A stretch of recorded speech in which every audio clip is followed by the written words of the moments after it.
Rasool sir ఆయన పెద్ద DOP కదా. స్టార్టింగ్ డే వచ్చినప్పుడు ఫస్ట్ షాట్ అది ఒక స్టెప్స్ మీద చేసాం మేము.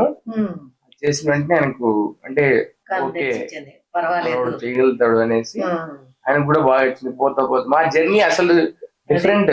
అంటే ఆయన ఎక్కువ సినిమాలు చేసిన ఎక్స్పీరియన్స్ ఉన్న సినిమాటోగ్రఫర్ కదండి. ఒకవేళ తప్పులు చేస్తున్నా సరే మాకు రీటేక్లు చేపించి సజెస్ట్ చేసి బాగా అడ్వైజ్ ఇచ్చేవారు. అలాగే అలాగే పృథ్వీ గారు బోల్డెన్ రిహార్సల్స్ పెట్టించారు మాకు before going to the shoot. మొదలే అయినా కానీ రిహార్సల్ పెట్టి వర్క్ షాప్ కలిపి మీ చేత ఎంత బాగా మీలో ఉన్న టాలెంట్ అంతా కూడా బయటికి తీసుకొచ్చి ఈ స్కై మూవీలో చూపించేశారు. అవును, ఫైనల్ గా ఒక పర్సన్ గురించి, ఇంపార్టెంట్ పర్సన్ గురించి చెప్పాలమ్మా. ఆయన ఎవరంటే మా ప్రొడ్యూసర్ నాగిరెడ్డి గారు. ఇంకా నేను కొత్త, ఎంఎస్ కొత్త, హీరోయిన్ కొత్త, మ్యూజియేటర్ కొత్త, మా డైరెక్టర్ పృథ్వీ గారు కొత్త.